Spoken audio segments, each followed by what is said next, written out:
Salut à tous, c'est Antech et aujourd'hui on se retrouve pour un nouveau tutoriel sur After Effects. Alors le thème d'aujourd'hui ce sera l'éditeur de graphique. Donc voici à quoi ça ressemble un éditeur de graphique.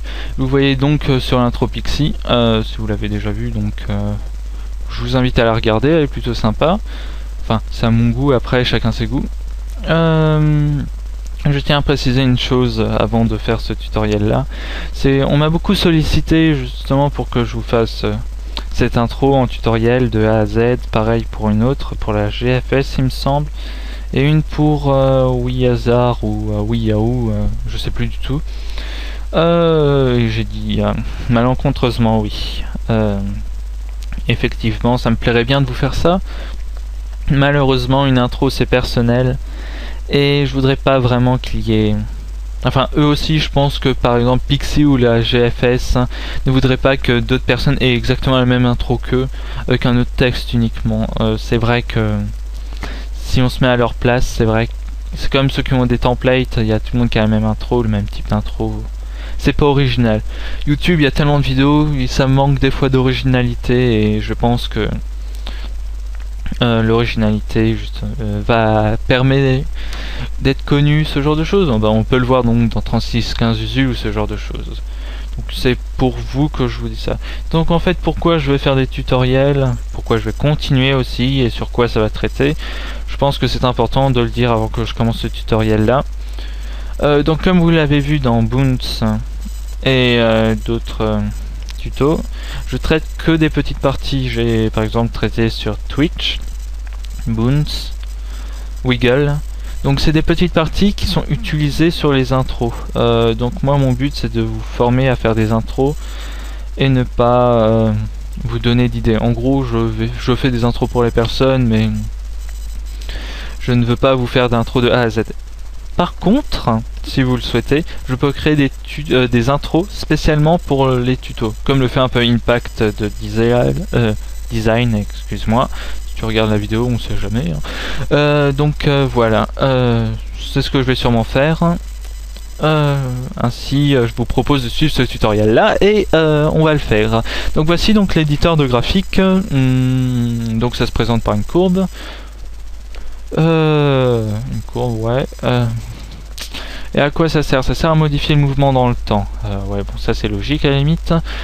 Quoi d'autre? Qu'est-ce que je voulais dire? Il existe donc plusieurs formes de time d'éditeur de graphique.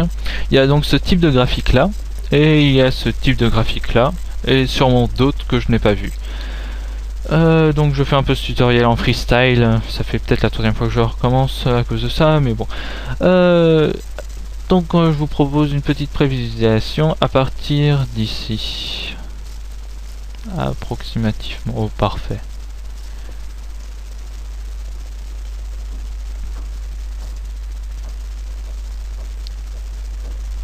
Donc comme vous l'avez vu, la barre, hein, ici, je vais vous montrer directement. Commençons doucement pour après accélérer et être atténué à la fin par la dorsalité. La droiture accélérée, bon.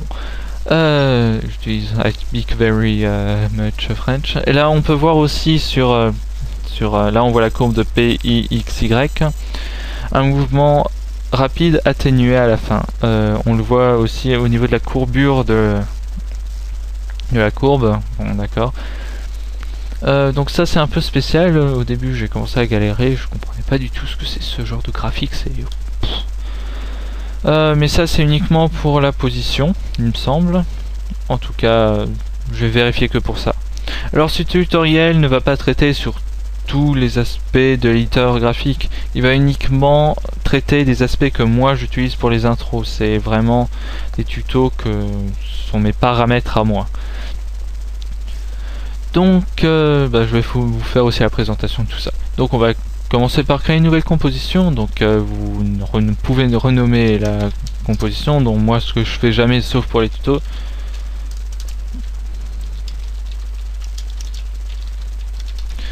Donc voilà, et si vous si vous suivez un peu mes tutoriels, donc c'est toujours la même chose, 1280 x 720 en cadence de 29,97 images par seconde, images compensées, avec une durée de 10 secondes et un arrière-plan en noir. Yeah. Pour ceux qui débutent dans After Effects, le fait d'utiliser une couleur d'arrière-plan en noir, vous mettez la couleur que vous voulez, de toute manière on peut créer un solide par derrière pour modifier la couleur, c'est exactement la même chose. Donc après vous appuyez sur OK et voici à quoi ça ressemble. Donc vous avez une timeline classique là où vous verrez vos images clés et tout le bins, mais ça on verra ça peut-être pour une autre fois si vous me sollicitez. Donc ce que l'on va faire, c'est qu'on va créer une forme. Donc moi j'ai pris outil ellipse, donc je vais double-cliquer dessus. Et ce que je vais faire aussi, c'est que je vais créer un cercle mais avec un trou à l'intérieur, donc avec un rayon intérieur. Ce que vous pouvez faire, c'est aller dans Effets et paramètres prédéfinis et marquer cercle. Si vous n'avez pas voilà, pars-toi. Effets et paramètres prédéfinis, ce que vous allez faire, c'est que vous allez dans Effets, vous sélectionnez d'abord le calque, vous allez dans Effets, Génération, et vous avez le cercle, c'est le tout premier, comme c'est rangé par ordre alphabétique, il me semble, ouais, ça a l'air d'être ça. Bah, c'est le premier. Donc voilà, donc ce que vous allez faire, c'est que vous allez importer ça sur le calque de forme, et là vous voyez qu'il y a un cercle qui est apparu. Vous allez donc dans Contour, et vous allez mettre dans Rayon Contour. Après, maintenant, ça c'est dégrisé, Rayon Contour, donc moi je vais l'augmenter. Et on va faire un effet à la Shazam, c'est-à-dire comme le truc, sauf en modifiant le mouvement. Donc on va aussi revenir dans effet paramètres prédéfinis, et moi je vais faire volet radial. Ça marche avec les textes et tout. Ça par contre c'est uniquement, ce tuto se passe sur un mouvement spécifique, parce que pour la position c'est, et peut-être pour transformation aussi, c'est un peu plus space, là c'est comme ça. Donc voilà, donc on va créer déjà un mouvement. Bah, moi j'ai mis donc volet radial, donc c'est pour faire un peu comme les horloges. C'est un effet vraiment beaucoup utilisé dans les intros en 2D sur After Effects. Donc je modifie le sens en anti-horaire, donc ça me permet de l'avoir, de pouvoir un effet, d'avoir l'effet justement dans le sens horaire. Parce que c'est la disparition qui est anti-horaire. Enfin, c'est de 0 à 100% qui est anti-horaire, donc comme il me semble qu'on peut pas aller à moins 2. Non, on peut pas aller dans les moins, donc c'est pas possible. Voilà, donc maintenant, moi, ce que je vais me faire, c'est que je vais aller à 100% et aller à 1 seconde approximativement. Et mettre ça à 0. Donc vous voyez, après, on va aller sur le clavier de forme, appuyer sur U. On se fait une petite, on va mettre ça à 100% comme c'est tout petit. Voilà. Et là on va faire une prévisualisation. Là rien de spécial, on peut observer que le mouvement est linéaire. On peut le voir carrément dans l'éditeur de graphique. Alors comment l'allumer déjà l'éditeur de graphique? Là c'est très simple, ici vous voyez vous avez des trucs chronomètre, arbre généalogique, et à côté du chronomètre vous avez une sorte de courbe, et si vous laissez un peu la souris dessus, ça vous marquera éditeur de graphique. Donc vous allez dessus et voici donc à quoi ça ressemble l'éditeur de graphique quand il n'y a rien du tout dessus. Pour voir un graphique, en fait ils ont fait ça pour quand on a une tonne de calque de ne pas voir une tonne de graphique. Donc ce que vous faites, c'est pour avoir un graphique, vous allez à côté du chronomètre de pourcentage ou de l'effet que vous avez choisi, et vous allez voir un autre graphique où en laissant la souris dessus, ce sera marqué inclure cette propriété dans l'éditeur de graphique. Donc voilà, cliquez dessus, et comme je vous l'ai dit, il y a un mouvement linéaire qui se traduit par une droite.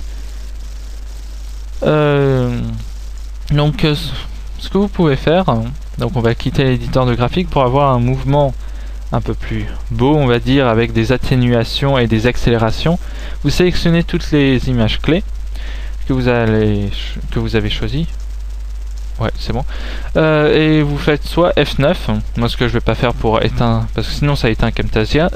Vous allez sinon faire clic droit, assistance image clé, et lissage de vitesse. Vous allez remarquer qu'il y a donc des sabliers qui sont apparus. Ouais, des sabliers. Et si on va dans l'éditeur de graphique, donc voilà, on a une courbe qui est apparue.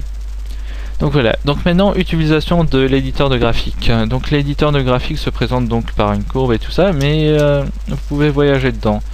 Donc il y a moyen de sélectionner comme ça en restant appuyé. Vous appuyez sur espace et ça vous permet d'aller, avec le clic, d'aller d'en haut en bas. Si vous n'avez pas de molette, sinon avec la molette vous pouvez le faire. Ce que je doute d'ailleurs si vous n'avez pas de molette. Sinon vous faites aussi Alt et molette, ça vous permettra de... Oula, ça vous permettra de zoomer. Désolé, je me suis perdu. Donc voilà. Après vous avez une tonne d'options qui sont apparues, ça je n'utilise pas. Ça c'est pour adapter le graphique à la vue, ce que je n'utilise pas non plus. Je préfère avoir comme ça j'ai une vue d'ensemble. Et pour modifier en fait le mouvement, bah vous pouvez soit le faire directement là, ce que je ne fais jamais aussi, ou sinon vous cliquez sur la clé et vous voyez des poignées qui sont apparues. Sur le coup c'est pas important les poignées.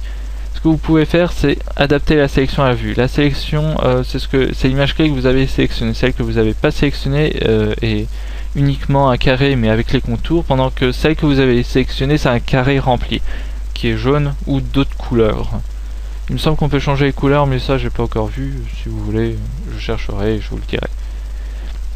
Donc on peut modifier les images clés sélectionnées. Donc c'est l'équivalent de clic droit. On peut toujours essayer. Voilà, on a clic droit dessus et voilà. Donc voilà, donc ça c'est fait. Donc après on a convertir les images de sélection et les mettre en attente. Donc c'est ça. Poum poum poum poum. C'est pas intéressant. Vous avez aussi à convertir les images clés en images linéaires. En gros c'est comme si vous avez laissé le losange d'avant. C'est ça. Donc j'en reviens. Vous avez aussi convertir les images clés sélectionnées en biseau. Donc ça vous permet d'avoir un mouvement un peu accéléré et atténué à la fin, mais voilà. Après vous avez lissage de vitesse, donc c'est F9, lissage à l'approche et lissage à l'éloignement, mais ça c'est quand vous avez uniquement les petits losanges, c'est-à-dire les images normales. Alors qu'est-ce que ça a changé en appuyant sur F9? Donc voilà à peu près. Donc là on peut le voir. Pas atténuation, donc une vitesse à peu près normale qui s'accélère et avec une atténuation. Donc on peut faire ces modifications manuellement évidemment. Et voici donc le tutoriel sur l'éditeur de graphique. Donc en sélectionnant une des deux clés, vous allez remarquer qu'il y a des poignées qui sont apparues, comme je l'ai dit précédemment. Des petites poignées, pour moi des petites poignées jaunes. Ce que vous pouvez faire c'est les étirer, mais elles n'iront jamais plus loin que la dernière image clé. Donc vous pouvez aller dans les extrêmes, voilà. Donc là c'est carrément droit, plus c'est droit plus c'est rapide. Là on peut le voir juste ici, poum poum. Et plus c'est courbé, plus c'est atténué. Donc il y a une petite astuce que j'ai trouvé, c'est que en appui, je vais peut-être mieux me cadrer. Voilà, parfait. Donc vous allez appuyer sur Maj et aller sur une des clés. Et oh. Oh. C'est quoi ce délire? Voilà. Petit bug passager, excusez-moi. Donc vous allez sur Maj et vous allez sur la clé. Donc elle ira tout droit. Bon, être sur des... Quand on est sur une ligne, c'est vrai que c'est pratique. Mais quand on est par exemple sur les trucs grisés ici, je pense que c'est quand même beaucoup plus pratique d'appuyer sur Maj. Donc maintenant, vous savez étirer les clés droitement. Maintenant, qu'est-ce qu'on peut faire? Donc par exemple, si j'ai envie de faire un mouvement rapide dès le début et vraiment atténué à la fin. Donc ce que vous allez faire, c'est que vous allez sélectionner la dernière image clé, appuyer sur Maj et l'étirer à mort. Et celle-là, l'étirer à mort aussi si vous voulez. Ou sinon, si vous voulez justement un mouvement très rapide dès le début. Voilà, avec une petite atténuation, je sais pas trop mal. Voilà. On peut le voir là. Avec une atténuation. Plus c'est courbé, plus c'est atténué, plus c'est droit, plus c'est rapide. En gros, c'est ça. Donc après, comme je vous ai montré, ici, il y a des trucs de position. Justement, le graphique de position est un peu space, évidemment. Ils n'ont pas pu faire ça normalement, je sais pas pourquoi. C'est le cadet de mes soucis. Enfin, je vous le dirai si je trouve. Ah non, j'ai rien dit. Non, attendez. Vu que les... Ah non, c'est la vitesse en fait. J'ai rien dit. En gros, je vous explique, je viens juste de trouver. Donc là, c'est pixels par seconde. Donc on voit que ça va un peu plus à plus de 500 pixels par seconde. On voit que ici des pics. Donc c'est le maximum de la vitesse. En gros, c'est ça. Pendant qu'ici, on revient dessus. Là, c'est les 100% du pourcentage. Là, c'est en pourcentage. Pendant que là, c'est en pixels par seconde. Donc un pixel étant la distance en fait parcourue, ce que vous voyez ici. Donc voilà, et un pic représente plus ça monte, plus ça ira vite, et plus ça descend, moins ça ira vite, et plus c'est courbé, plus ce sera atténué. En gros voilà. Donc on va créer un texte, ou plutôt un carré. On va créer donc un carré, enfin, vous allez double-cliquer sur l'outil rectangle, aller dans tracé rectangulaire 1, enlever cadenas, 720, comme tous les autres tutoriels que j'ai fait. Ce que je vais faire, c'est que je vais enlever ça, l'éditeur de graphique, je vais enlever le pourcentage ici, si je vais le garder juste pour l'exemple. Et ce que je vais faire, c'est que je vais peut-être le rabaisser un peu celui-là. Et je vais créer, je vais modifier la position. Donc par exemple j'ai envie qu'il descende, ou plutôt l'inverse. Donc voilà, il va donc monter. Donc on voit un mouvement pas dégueulasse d'ailleurs. C'est vraiment un style bien particulier que j'utilisais avant de connaître ça. Donc voilà le mouvement. Donc on peut faire F9 ou un clic droit et lissage de vitesse. Là on peut voir déjà la modification même sans utiliser la prévisualisation. Voilà, donc là ça pourrait être carrément un début d'intro à carré. Ouais, ce serait pas mal, juste un tout petit peu plus petit le carré, ça ferait un début d'intro. Voilà ce que vous pouvez faire par exemple comme intro. Donc maintenant ce que l'on va faire, c'est qu'on va cliquer donc sur le sur à côté du chronomètre le petit graphique, et après aller sur le graphique, et là vous voyez donc deux... Voilà. Donc qu'il y a les deux graphiques qui sont évidemment dans des unités complètement différentes. Enfin il me semble. Ouais c'est pas grave, on s'en fiche. Donc pour l'enlever on va enlever celui-là. Donc ce que l'on va faire, c'est qu'on va appuyer sur U pour avoir moins de trucs. Et on va aller sur Alt. Ah non j'ai rien dit. On va adapter. Donc pour zoom automatique de la hauteur du graphique, vous appuyez ici, le petit zoom.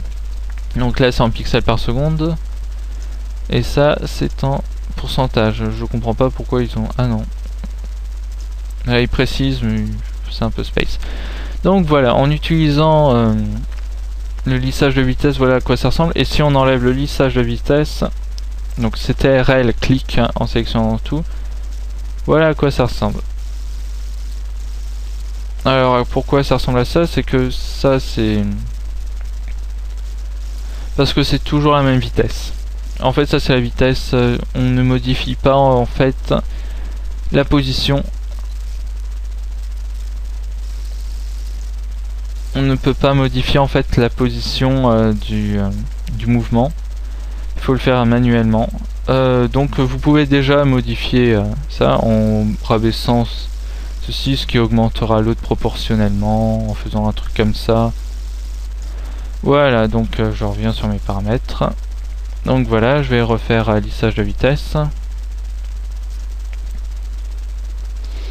Alors voilà. Et nous avons donc notre deuxième courbe qui est apparue.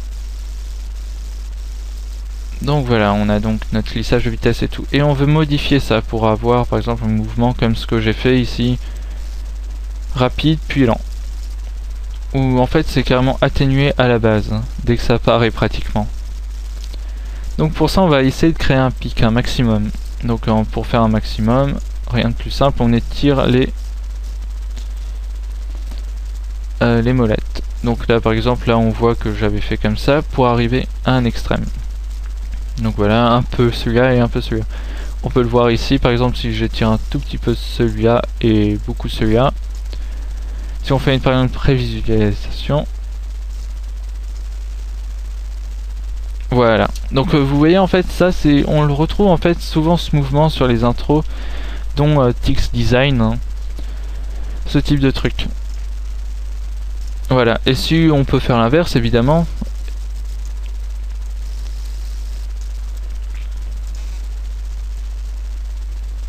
Voilà, mais c'est pas forcément.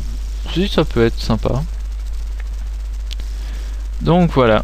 Donc vous pouvez toujours rajouter Boons par-dessus, comme ce que j'ai fait pour celle-là, sauf que ça se voit pas vraiment. Je crois que ça change rien. Donc voilà, c'est la fin de ce tutoriel de l'éditeur de graphique. J'espère que ça vous a plu. Si vous voulez que je fasse d'autres tutoriels sur des petits trucs comme ça que vous voyez sur mes intros et que j'aimerais bien. Si vous voulez carrément que je fasse des intros spécialement pour les tutos, vous me sollicitez aussi.